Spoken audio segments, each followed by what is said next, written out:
I now have the pleasure to introduce Tim Horne, who needs no introduction. But Tim is our Director Emeritus and former CEO of Watts. Together, Tim, his father George, and grandfather Burchard helped transform Watts from a small regional machine shop to a global industry-leading brand. Tim? Well, hello, everyone. Thank you for being here today. It's a big occasion. I was introduced as Director Emeritus. In everyday English, that means I'm over the hill. I've been associated with Watts now for 65 years, so I've seen a lot of history. Some of what I'm going to say is going to be repetitious to what Bob has said, but that's my speech. When Bob handed me the overview of this celebration, the first leading paragraph was anniversaries are actually more about the future than the past. So with that thought in mind, the title of my presentation is New Beginnings. There have been very many new beginnings at Watts. And my prop is The Watts Way. This is a book we put together. In fact, my daughter Tara, who's here today, collaborated to put together this basically history book. And this goes back 30 years, chronicling the Watts Way, the long journey, and the esprit de corps. Actually, it's just been upgraded to the 4th edition. So we're now very current with the history of the company. All right, we have Mr. Watts. You've seen him already today. Obviously, this was our first new beginning. Joseph Watts immigrated here to Lawrence, Mass. From England in 1857. As many of you know, the 1800s saw Lawrence as the textile capital of the world. So we had many immigrants coming here to work in the textile mills. Mr. Watts worked in a Pacific Mills, and he noted that the plant was taking water from the nearby Merrimack River and converting it into steam to propel the equipment inside the building. He also noted that when there was a surge in steam pressure, there would be damage to the equipment served by the steam. So, this is the first steam pressure regulator. Mr. Watts got a patent on this, and in fact, during his lifetime, he received 18 patents for pressure-reducing valves. While it looks like a Rube Goldberg, it actually, if you move the weights on the lever there, you can adjust to get the prescribed reduced pressure exiting the valve. So that was his breakthrough product, and of course, he founded Watts in 1874. We're fast forwarding now to the turn of the century. By that time, steam had somewhat declined in usage, and many of the textile mills had moved away from the area. So the new slogan was really water pressure regulators. And that regulator on the right-hand side is very similar to a valve we manufacture today in New Hampshire. Another new beginning, of course, was 1918. My grandfather, Burchard Horne, who had previously been in the Horne roofing business in Lawrence, bought Watts for, I think it was $25,000. He was a very conservative man and really would not buy inventory, Bob, until he had the order. So that kept the company very small indeed. But in any event, this film was dug out of the archives, a 16mm film showing Burchard breaking ground on a new plant in Lawrence in 1937. And that's actually the plant I reported to begin work in 1959. The big home run during Burchard's tenure was the advent of the temperature and pressure relief valve. At the time, water heaters were equipped with a pressure-only valve, and yet we still had water heater explosions. So Burchard and his right-hand engineer, Wendell Dillon, did a lot of tests to prove that it was a combination of temperature and pressure that created water heater explosions. Burchett and Wendell Dillon constructed some model houses somewhere here in North Andover to prove the point about pressure and temperature. The first house had a water heater equipped with only a pressure relief valve. The water heater was superheated and boom. Does this show the boom? Okay. The right-hand part of the page shows the valve that, of course, Watts manufactured to start the era of temperature and pressure relief. The second little house that they built had the same water heater equipped with a temperature and pressure relief valve. And, of course, the temperature was jacked up, but no explosion. The valve relieved, preventing a catastrophic event. So all of this film is entitled Danger Explosion Lurks. It's been shown to hundreds, maybe thousands of people through the years, initially to educate plumbing inspectors and code officials about the hazards of water heater explosions and the need for temperature and pressure relief valves. So in 1935, the first national standard was developed, which spelled out the criteria for the operation of a T&P valve. And it is safe to say today, every water heater in the United States is equipped with a code-approved temperature and pressure relief valve. So Watts pioneered that. Thank you.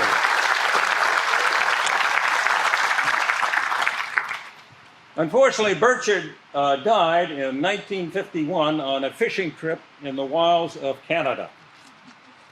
Sales had grown to all of $3.5 million, which doesn't sound like much, but if you take the dollar back then to the dollar today, it's 14 to 1.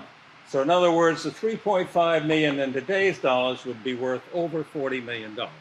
So the company had grown somewhat.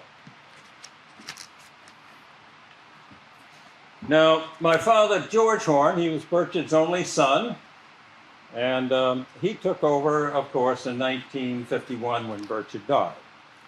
His forte was expanding sales. I know when I joined the company, he said, "Son, I want to do $1 million a month." That was his goal, $1 million a month. Sales were roughly 5 to 6 million at the time. So he was very aggressive in getting out in the field to appoint sales representatives. Up to that point in time, our sales representatives were generally here on the East Coast. So naturally, they were not effective in covering the entire country. So George drove all over the country interviewing sales reps and appointing them to give us national coverage. We've had some inconsistencies in the business. These products portrayed here are not oriented to plumbing and heating. They're oriented to compressed air for machine tools. So when I joined the company, this product line had just been put into production. The airline filters, regulators, and lubricators on a compressed air line feeding a machine tool. After World War II, manufacturing was booming here in the U.S., and there was the advent of many modern machine tools requiring these valves. So believe it or not, even though this wasn't akin to plumbing and heating, it accounted ultimately for 25% of our sales. Another baby step for a small company was trying to use some unique merchandising moves to increase sales. Would you believe it, back in the 1950s and 1960s, the old Sears Roebuck Company sold 1 out of every 4 electric water heaters in the U.S. So to get their sales, each water heater with a T&P valve, we supplied a blister pack valve under the Sears name. And that gave us a big boost in the sales of temperature and pressure relief valves. 1962 was another new beginning. George Horne looked outside the U.S. and established our first foreign plant in Toronto, Canada, and a second plant in Gloucestershire, England. I was told today we now have 29 manufacturing plants around the world and 50 sites, including sales offices. So, wow, what growth. In 1967, sales had grown to all of $17 million. So we were still pretty small. Our next home run was backflow prevention. And the next 3 slides show schematically that water downstream with a negative pressure can flow back into the potable water supply, causing obvious contamination and health risks. This one, the next slide, back siphonage, simply shows if a water main breaks, that acts like a suction on a straw, which once again can take contaminated water downstream and draw it back into the potable water supply. And finally, these were some of the newspaper articles at the time. Funeral home, water cut off due to taint. An amusing one, the Cincinnati Post, water feeding a wine-making plant, backflowed. Local residents, quote, complained about the taste of their drinking water. Most of these were very serious events, however. At the time we decided to enter this market, there were only 2 other manufacturers, and they had grossly over-designed their products. They were big, bulky, and frankly, not cost affordable. So it was a very small market indeed. So Watts pioneered the breakthrough with our famous number 900 backflow preventer, which reduced the cost at least by 50%, making it cost affordable. And we led the industry in education about backflow and the need to have codes to enforce the installation of backflow. We commissioned all our direct sales people, all our sales reps to go out and do the missionary work, to call on plumbing inspectors, code officials to make it happen. So Watts deserves credit for really developing our industry in backflow. By the way, backflow is by far and away today our largest selling product line. 1978, not a slide, another new beginning. Sales exceeded $50 million. We were on the move. But we decided to take those fluid power products I showed you earlier and sell them. And they represented 25% of sales. The reason we sold the line, the Japanese were infiltrating our machine tool market with very good machines and cheaper prices. And of course, on those machines were Japanese-made valves. So we decided to get out while we could. We got a very good price and sold this product line in 1978, thereby reducing our ongoing sales to $39 million. We used the proceeds from this sale to really emphasize new products. One of them was ball valves. At the time, ball valves were fairly new in the US. These are devices by moving the handle 90 degrees, you can open and close the flow. And these were replacing gate valves and globe valves with those multi-turn handles. So we decided to tool up brass and bronze ball valves for plumbing and heating, and alloy valves. These are stainless steel valves meant for the chemical processing industry, because we were intent on infiltrating the industrial market as well. Sales increased to $102 million in 1984. That's all the way from $39 million in 1978, all because of internal growth, new product development. As you can see in the pie chart, industrial at this time accounted for 18% of our sales. Water quality, which meant backflow, was 21%, and our traditional plumbing and heating products were the remainder, 61%. Strong cash flow by this increasing sales gave us the thought, gee, if we have the cash, why don't we see if we can buy some other valve companies? And that was the start of our acquisition program. The first acquisition occurred in 1985. Next slide. We had another new beginning in 1986. We went public on NASDAQ. We were too small for the New York Stock Exchange at the time, so we went on NASDAQ. We did so for 2 reasons. One, to raise capital or have access to capital for acquisitions, and the second was to provide some liquidity for the Horne family. This is indicative of a variety of acquisitions we did. This is a huge ball valve for oil and gas, company we purchased in Oklahoma City called KF Industries. We also acquired valve companies that catered to aerospace, marine, and chemical processing. In the 10-year period from 1985 to 1995, we did 32 acquisitions.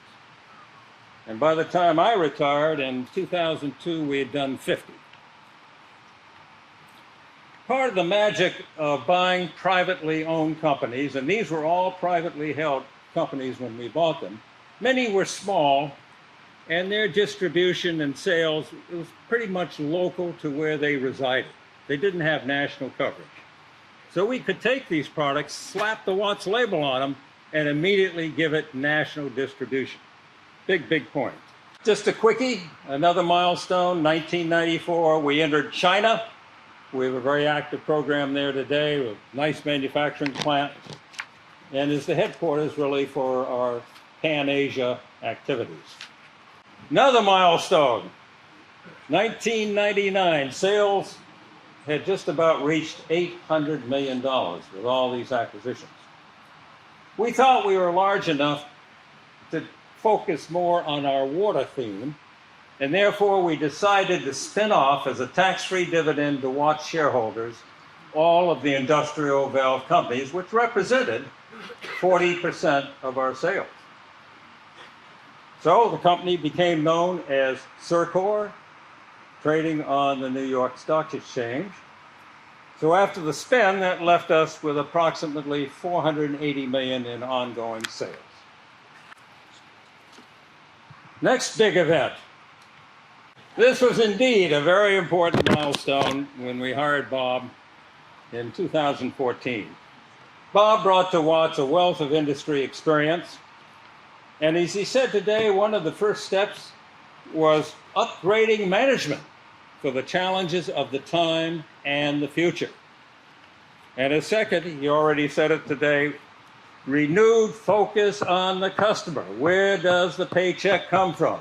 Comes from the customer. His two predecessors had really lost the focus on the customer. So that was a major turnaround at the time. As most of you know, we have a major learning center here inside our corporate building, and Bob authorized the investment in this important facility in 2016. And I'm told we've literally trained thousands of people in their hands-on, this is both hands-on here as well as remote education. And this has applied to wholesaler customers, architects and engineers, mechanical contractors, sales personnel, etc. Once you train people on Watts, it's a good bet they're going to specify it and use it in the future. So this has been a major, major investment, and we're very proud of what it's accomplished. Next slide. Bob already touched on this. He went somewhat outside the universe of valves and acquired Airco in 2014 and PVI in 2016. These two companies produce high-efficiency commercial boilers and water heaters. And this is part of the theme of managing the entire water loop. Bob has also, of course, carried on the tradition of acquisitions. Just refer to some of the more recent ones. He mentioned Australia today. There was another acquisition in New Zealand. You've heard about Bradley and Josam, a drain company. All of these probably add up more than $250 million worth of sales. So these are very important additions to our arsenal. Perhaps the most significant modern-day new beginning for the company is the advent of smart technology involving the connections of various Watts products with remote monitoring and control. Bob emphasized that in his remarks today. This is the future. It's the future of Watts. We're leading the way, and we've got to keep investing our time and money to make this happen. So we celebrate our 150th anniversary by recognizing what I said in the beginning. Anniversaries are actually more about the future than the past. After all, some dreams can last forever. Thank you and enjoy the day.